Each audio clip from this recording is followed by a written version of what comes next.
میرا نام راج کمار ہے جی. میں ایک چھوٹا سا ویاپار کرتا ہوں.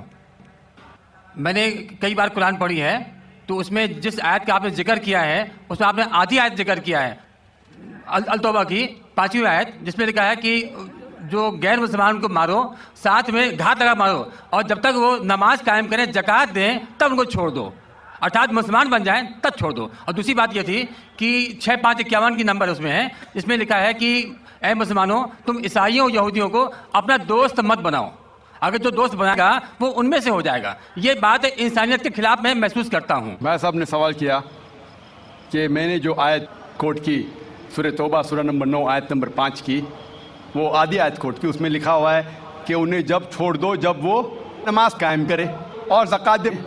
یہ بھی جو بھائی صاحب کہہ رہے, پوری آیت کا میں حوالہ دیتا ہوں. اگر آپ پوری آیت پڑھیں گے تو آپ کو صحیح پس منظر ملے گا. جیسے میں نے کہا تھا میری تقریر میں, حوالہ تو دیا, آیت نمبر 5 میں لکھا ہے سورہ توبہ سورہ نمبر 9 میں کہ اللہ سبحانہ و تعالیٰ مشرکین مکہ کو 4 مہینے کا وقت دیتے سدھرنے کا, ورنہ اعلان جنگ.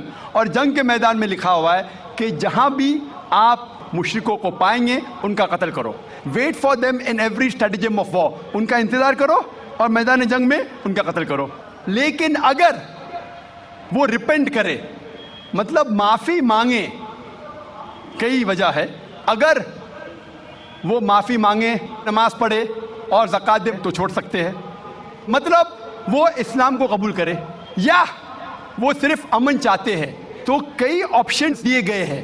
ایک آپشن ہے کہ اگر وہ ریپینٹ کرے, معافی مانگے, اسلام کو قبول کرے تو بھی چھوڑ دیجئے, یا وہ امن چاہتے ہیں اور اسلام قبول نہیں بھی کرے تو بھی چھوڑ دو. آگے آیت میں لکھا, آیت نمبر 6 میں, آیت نمبر 6 بھی اس کے ساتھ ہے نا, کہ اگر وہ امن چاہتے ہیں تو ان کو حفاظت سے ایسی جگہ پر لے جاؤ جہاں کہ وہ محفوظ ہے. تو بہت سے آپشنز دیے گئے ہیں. لیکن اگر وہ آپ سے جھگڑا کرنا چاہتے میدان جنگ میں تو ان کا قتل کرو. اگر جھگڑا کرنا چاہتے تو قتل کرو, اگر جھگڑا کرنا نہیں چاہتے ہیں, بولتے امن چاہتے تو چھوڑ دو, اگر وہ معافی مانگتے, اسلام قبول کرتے پھر بھی چھوڑ دو. تو کئی آپشن دیے گئے ہیں. یہ کہنا غلط ہے کہ وہ اسلام قبول کرے تو ہی چھوڑو. کئی آیتیں آپ کو کانٹیکسٹ میں پڑھنا چاہیے. پھر سے آپ صرف ایک پارٹ آف دا ورس نکالیں گے اور کوٹ کریں گے, لوگ کو پھر سے غلط فہمی ہوتی ہے. تو یہ صحیح جواب ہے کہ بہت سے آپشن دیے گئے ہیں. اور کئی جگہ سورہ انفال میں بھی لکھا ہے کہ اگر وہ امن چاہتے ہیں تو امن بہتر ہے. اس میں یہ نہیں لکھا ہے کہ اسلام قبول کرنا ان کے لیے ضروری ہے. کر سکتے ہیں اگر وہ اسلام کو پسند کرتے ہیں. قرآن میں لکھا ہے سورہ بقرہ میں سورہ نمبر 2 آیت نمبر 256 میں 256, لا اکراہ فی الدین, اسلام میں زبردستی نہیں ہے. there is no compulsion in religion. truth stands out clear from error. حق باطل سے الگ ہے. حق, truth is clear from error. جو حق کی بات ہے وہ غلط بات سے علیحدہ ہے. ہمیں حق پیش کرنا چاہیے. اگر وہ قبول کرے تو اچھی بات ہے, نہیں قبول کرے تو بھی کوئی بات نہیں. اور کئی ایسے آیتیں قرآن کی, سورہ کافرون بھی ہے سورہ نمبر 109, جس میں لکھا گیا ہے کہ کہہ دو کافروں سے جو لوگ اسلام کو جھٹلاتے ہیں, ہم وہ چیز کی عبادت نہیں کریں گے جو آپ کرتے ہیں یا جو آپ چاہتے ہیں, نہ آپ ان کی عبادت کرتے ہیں جس کو ہم مانتے ہیں, نہ ہم آپ جسے کہتے ہیں اس کی عبادت کریں گے, نہ آپ کریں گے ہم جسے کہتے ہیں. لکم دینکم ولی الدین, آپ کے لیے آپ کا دین, ہمارے لیے ہمارا دین. تو ہمارا فرض ہے کہ سچائی لوگوں تک پہنچاؤ. پہنچانے کے بعد اگر وہ مانتے ہیں تو الحمدللہ اچھی بات ہے, نہیں مانتے تو بھی الحمدللہ, تو بھی کوئی بات نہیں, ہم کو ثواب ملے گا. ہمیں حق بات کرنے کا ثواب ملے گا چاہے وہ مانے یا نہ مانے. تو ہمارا فرض ہے کہ اچھی باتیں کرے چاہے انسان مانے یا نہ مانے. تو یہی کئی آیتوں میں آپ پڑھیں گے اور پس منظر میں دیکھتے ہیں, کانٹیکسٹ میں دیکھتے ہیں تو یہ لکھا ہے. آپ کچھ سیکنڈ کویشچن پوچھے تھے, آپ نے کچھ اور بھی سوال پوچھے تھے. آپ ذرا 6551 نمبر, جی 6551 آیت نمبر دیا تھا, اس کا آپ نے ذکر نہیں کیا. 6551 جس میں لکھا ہوا ہے کہ اے ایمان لانے والوں تم عیسائیوں یا یہودیوں کو اپنا دوست مت بناؤ. بھائی صاحب نے سوال, یہ آیت سیمت ہے یا اسیمت ہے؟ کیا عیسائیوں اور یہودیوں کو اپنا دوست مت بناؤ, یہ کون سی آیت 6551, لیکن قرآن میں لکھا ہوا ہے سورہ ال عمران میں سورہ نمبر 3 میں 2 جگہ لکھا ہے کہ یہ جو ترجمہ کر رہے کہ یہود اور عیسائی کو اپنا دوست مت بناؤ، یہ ترجمہ صحیح نہیں ہے. صحیح ترجمہ. نمسکار صاحب، جاکر صاحب، میں نے آپ کا پروگرام بہت بار ٹی وی پہ دیکھا تھا. میرا نام گووند تیواری ہے، میں کالج میں پروفیسر ہوں. میں جس ایریا میں رہتا ہوں اس ایریا کے آس پاس کئی مسلم آرگنائزیشن اپنے اسکول چلاتے ہیں، اور اس اسکول میں اسٹارٹنگ میں جب پریئر ہوتا ہے وہاں پر نہ ہی وندے ماترم گایا جاتا ہے. جب میں نے ان کے پرنسپل سے پوچھا کہ آپ ایسا کیوں کرتے ہو، آپ وندے ماترم بھی نہیں گاتے ہو اسکول میں، تو کہتے ہیں وندے ماترم میں ہندو ہے، اور ان کی اسکول میں کئی اسکولوں میں ہندی بھاشا ہی نہیں ہے، ہندی ہی نہیں پڑھایا جاتا ہے. اور ان کے کہا نا دیش بھکتی کی کچھ بھی پڑھانے کے لیے وہ کتراتے ہیں. دیش بھکتی کے لیے آپ کے مذہب میں کس طرح سے ڈیفائن کیا گیا ہے، یہ ذرا مجھے بتائیں گے.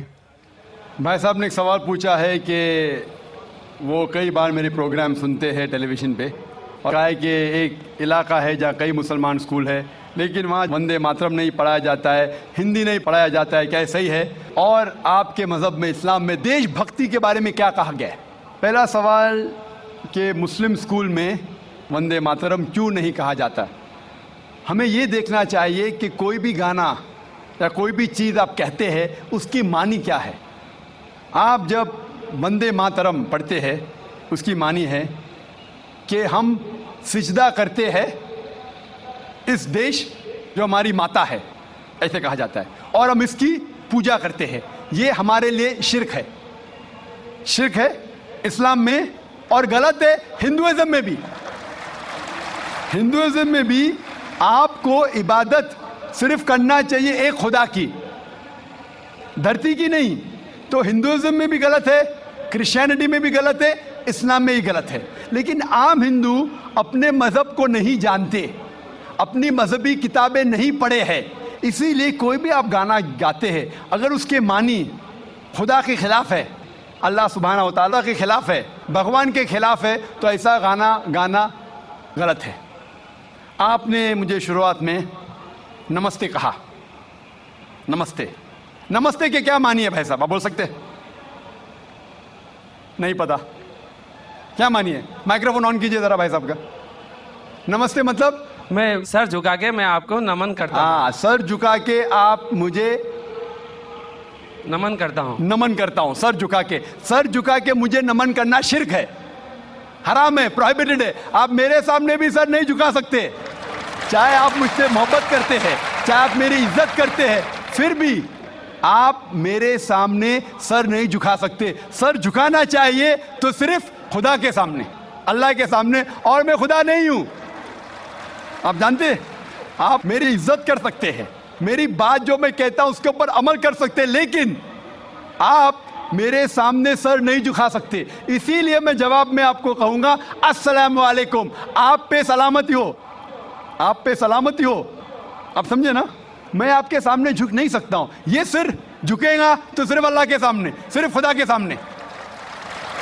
تو آپ نے بڑپن میں مجھے کہا، لیکن اگر غلط چیز کہا تو میں واپس سے جواب نہیں دے سکتا ہوں، کیونکہ میں جانتا ہوں جو لوگ نہیں جانتے وہ ایسے حرکت کر سکتے. مثال کے طور پہ 1 مہینہ پہلے میں جب بامبے ایئرپورٹ پہ تھا تو ایک عورت، ہندو خاتون، مجھے پوچھی کہ آپ ڈاکٹر ذاکر نائک ہے؟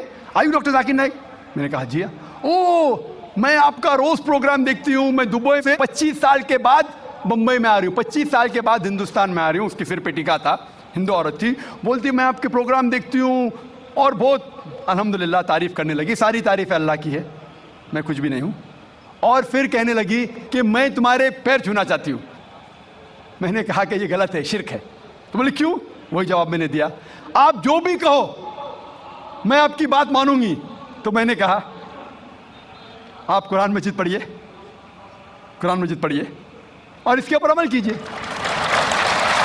اور میں نے تقریر کی ہے similarities between Islam and Hinduism, Islam اور ہندوازم میں یکسانیت، اور ثابت کیا ہے کہ ہندوازم میں بھی لکھا ہے کہ آپ صرف ایک ایشور کی عبادت کرنا چاہیے، جتنے رشی آنے والے ان میں ماننا چاہیے. اور محمد صلی اللہ علیہ وسلم میں بھی. تو آپ کو اگر قرآن اور ویدا پہ عمل کرنا چاہیے جو یکساں ہے, آپ کو ایک خدا میں ماننا پڑے گا اور آخری پیغمبر محمد صلی اللہ علیہ وسلم پر. آپ کا اور ایک سوال تھا کہ ہندی کیوں نہیں پڑھائی جاتی ہے, ہندی مسلم اسکول میں کیوں نہیں پڑھائی جاتی ہے. کچھ اسکول میں ہو سکتا ہے, لیکن میرے حساب سے اکثر اسکول میں ہندوستان میں ہندی پڑھائی جاتی. جو اسکول میں نے قائم کیا ہوں, اسلامک انٹرنیشنل اسکول, اس میں بھی ہندی پڑھائی جاتی ہے. نہ ہندی, مراٹھی بھی جو ہمارے اسٹیٹ لینگویج ہے, ہم پڑھاتے ہیں, زور دیتے ہیں انگریزی اور عربی پر. نمبر 1 انگریزی عربی, پھر اردو, ہندی, مراٹھی, آگے چل کے سنسکرت بھی سکھائیں گے, سنسکرت بھی, تاکہ ہندوستانی لوگ جتنے مذاہب اس دیش میں ہیں اس کو سمجھے. میں گورنمنٹ سے کہتا ہوں کہ ہندوستان میں سنسکرت عام کرو. سنسکرت عام کریں گے تو لوگ ویدا پڑھیں گے, پڑھنے کے بعد حق کے طرف آئیں گے اور ہندو مسلم ایک ہو جائیں گے. ہندی تو چھوڑو, سنسکرت, کیونکہ وید سنسکرت میں, ہندی میں نہیں ہے. ہندو کی زبان ہے سنسکرت, اور میں نے تقریر کی ہے ہندوازم اور اسلام میں یکسانیت. لیکن عام ہندو اپنی مذہبی کتاب پڑھا ہی نہیں تو کیا جانے گا. تو میں سنسکرت کوٹ کرتا ہوں, پھر ترجمہ کرتا ہوں اور کہتا ہوں کہ آپ کو اگر لگتا ہے کہ میں کچھ غلط کہہ رہا ہوں, ریفرنسز دیتا ہوں میں. آپ کا آخری سوال تھا کہ اسلام میں دیش بھکتی کے بارے میں کیا کہا گیا ہے. اسلام میں کہا گیا ہے کہ سب سے پہلے جو میں بات ماننا چاہیے وہ ہمارے خالق کی, بنانے والے کی, خدا کی, اللہ کی سب سے پہلے. اگر اللہ کی بات سے کوئی دوسری بات ٹکراتی ہے تو اسے چھوڑ دینا چاہیے. جہاں تک کہ میں ہندوستانی ہوں اور میں گرو سے کہتا ہوں کہ میں فنڈامنٹلسٹ مسلم ہوں, I am a good practice Indian. Fundamentalist, بنیاد پرست مسلم بھی ہوں اور اچھا ہندوستانی بھی ہوں. میں ہندوستان کے کانسٹیٹیوشن کو جانتا ہوں. ہندوستان کے کانسٹیٹیوشن میں ایک بھی چیز فرض نہیں ہے جو اسلام میں حرام ہے, اور ایسی کوئی بھی چیز نہیں ہے جو ہمیں مجبور کرتی ہے جو اسلام میں حرام ہے. اور ہندوستان کے کانسٹیٹیوشن میں, انڈین کانسٹیٹیوشن میں ایسی کوئی بھی حرام چیز نہیں جو اسلام میں فرض ہے اور انڈین کانسٹیٹیوشن میں حرام ہے. تو میں دونوں کو ساتھ میں لے کے چلتا ہوں. لیکن اگر ٹکراؤ ہوگا, میرے حساب سے I can be a very good Muslim and a good Indian. میں اچھا مسلمان بھی ہوں اور اچھا ہندوستانی بھی ہوں. لیکن اگر آگے چل کے, ابھی تو کوئی ٹکراؤ نہیں ہے, لیکن اگر آپ ایسے دیش میں ہیں جو دیش کا قانون اپنے خالق کے قانون سے ٹکراتا ہے, تو خالق کا قانون اونچا ہے, خالق کا قانون اونچا ہے, خدا کا قانون اونچا ہے, اللہ کا قانون اونچا ہے. پھر آتا ہے دیش. دیش نے ہمیں, ٹھیک ہے یہ دیش میں ہم جیتے ہیں, دیش ہمارے لیے فیسلٹیز دیتا ہے, لیکن ہمیں جان کس نے دی, دیش نے یا خالق نے؟ خدا نے دی. یہ ہوا جو ہے, یہ ہوا کے بنا 5 منٹ بھی آپ زندہ نہیں رہ پائیں گے. کتنا؟ 5 منٹ بھی نہیں زندہ رہ پائیں گے. کس نے دی, دیش نے یا اللہ نے؟ خدا نے. دیش نے بھی ہمارے لیے اچھے کام کیے. میں دیش کے خلاف نہیں ہوں, میں بھی دیش بھکت ہوں. دیش بھکت کے معنی کیا؟ اگر آپ بولتے دیش بھکت مطلب دیش کی عبادت کرنا, تو میں دیش بھکت نہیں ہوں. اگر دیش کی ترقی چاہتا ہوں, ہاں میں ہوں دیش بھکت. تو دیش بھکت کے معنی کیا امپورٹنٹ ہے.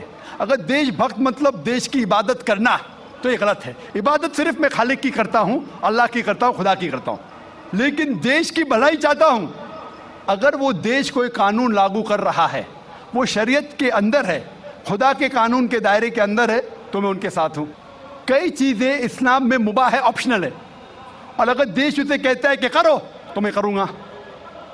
لیکن اگر کوئی دیش, چاہے وہ امریکہ ہو یا UK ہو, وہاں کا قانون اگر اسلام کے خلاف ہے, تو میں اس دیش کے قانون کے خلاف جاؤں گا. کیونکہ میں سب سے پہلے محبت کرتا ہوں خالق سے, خدا سے, اللہ سے, پھر اپنے دیش سے. تو جہاں تک کہ دیش کا قانون خالق کے قانون سے نہیں ٹکراتا ہے, ہمیں اس قانون پہ عمل کرنا چاہیے. اور میرے نظریے سے ایک بھی ہندوستان کا قانون مجھے مجبور نہیں کرتا اسلام کے خلاف. اسی لیے میں کہتا ہوں I am a very good practising Muslim, fundamentalist Muslim, at the same time a very good practising Indian. Hope that answers the question. السلام علیکم ورحمۃ اللہ وبرکاتہ. امید کرتی ہوں آپ سب خیر خیریت سے ہوں گے، اور اللہ تعالیٰ سے دعا بھی ہے کہ وہ ہمیں ایمان والی، سلامتی والی اور صحت والی زندگی عطا کرے. آج کی اس ویڈیو میں ایک بھائی نے ڈاکٹر ذاکر نائک سے سوال کیا ہے کہ سورہ توبہ کی آیت نمبر 5 میں فرمایا ہوا ہے، اور وہ یہ کہتے ہیں کہ اس میں یہ لکھا ہوا ہے، یعنی سوال کرنے والے جو شخص ہے وہ پوچھ رہے تھے کہ اس میں یہ لکھا ہوا ہے کہ کافروں کو تب تک نہ چھوڑو جب تک وہ نماز نہ قائم کر لیں اور زکوٰۃ دینا شروع نہ ہو جائیں، یعنی کہ مسلمان نہ ہو جائیں. لیکن ڈاکٹر ذاکر نائک نے اس آیت کا مکمل حوالہ دے کر یہ بتایا ہے کہ اس آیت میں لکھا ہوا ہے کہ اللہ تعالیٰ نے مشرکین مکہ کو 4 مہینے کا وقت دیا تاکہ وہ سدھر جائیں، اپنی حالت کو سدھار لیں، ورنہ ان کے خلاف اعلان جنگ کا جو ہے فیصلہ کیا گیا. اور پھر اگر میدان جنگ کی صورتحال آ جائے تو پھر وہاں پر ان کو نہ چھوڑو، ان کا قتل کرو. تو اس پر بنیادی طور پہ سوال یہ تھا کہ کیا یہ آیت انسانیت کے خلاف بات نہیں کرتی؟ اب جو پس منظر ہم نے پیش کیا ہے اس آیت کا، اور جو اصل میں اس کا پس منظر ہے، اس میں یہ باتیں بھی شامل ہیں کہ اللہ تعالیٰ فرماتے ہیں کہ ان کے خلاف اعلان جنگ ہے، یعنی کہ ان کا میدان جنگ میں قتل کرو اگر وہ مخالفت کرتے ہیں اور راہ راست پر نہیں آتے. اب اس میں 2 باتیں ہیں. ایک تو یہ کہ وہ مشرکین مسلمان بن جائیں، اسلام کو قبول کر لیں، اور دوسری صورتحال یہ تھی کہ یا تو وہ امن پھیلانے والوں میں سے ہو جائیں، یعنی کہ وہ جو ہیں اگر سرزمین پر رہتے بھی ہیں، اسلام قبول نہیں بھی کرتے، لیکن امن و امان سے رہیں. لڑائی، فساد اور اس طرح کی جو ٹیکٹکس ہوتی ہیں، کننگ ٹیکٹکس ہوتی تھی اس زمانے میں، وہ چھوڑ دیں، امن و امان سے رہیں، مسلمانوں کو تنگ کرنا چھوڑ دیں. تب اس حالت میں بھی آپ ان کو چھوڑ دو اور سکون سے رہنے دو. اور پھر اسی صورت کی آیت نمبر 6 میں فرمایا گیا ہے کہ اگر وہ امن چاہتے ہیں تو ان کو بغیر تنگ کیے حفاظت کے ساتھ ایسی جگہ پر لے جاؤ جہاں پر وہ امن سے اپنی زندگی گزار سکیں، اگر وہ مسلمان نہیں بھی ہوتے تب بھی. لیکن یہ جو قتل کرنے والی بات ہے، یہ اس صورت میں کہی گئی ہے کہ جب کافرین یا مشرکین جو ہیں مسلمانوں سے جھگڑا کرنا چاہیں اور ان کے خلاف جنگ کا اعلان کریں یا ان کو تنگ کریں یا ان کو ایذا پہنچائیں، تب پھر میدان جنگ میں پیچھے نہ ہٹو اور ان کو قتل کرو. تو یہاں پر صرف اور صرف یہ ایک آئیڈیا پک کرنا کہ اللہ تعالیٰ نے صرف چھوٹ اسی بات میں دی تھی کہ اگر مشرکین اسلام قبول کر لے تو ان کی جان بخش دو، یہ غلط ہے، کیونکہ اللہ تعالیٰ نے کئی آپشنز سامنے رکھے تھے.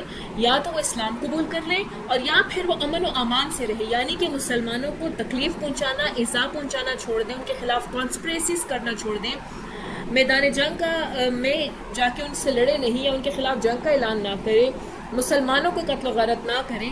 تب اگر وہ امن کی حالت میں رہنا چاہیں تو بھی ان کو حفاظت کے ساتھ ایسی جگہ پر منتقل کر دو جہاں پر وہ امن و امان سے رہ سکیں. یہاں پر صرف بات اس چیز کی نہیں تھی کہ زبردستی کسی کو آپ مسلمان کرو، یہاں پر آپشنز دیے گئے تھے.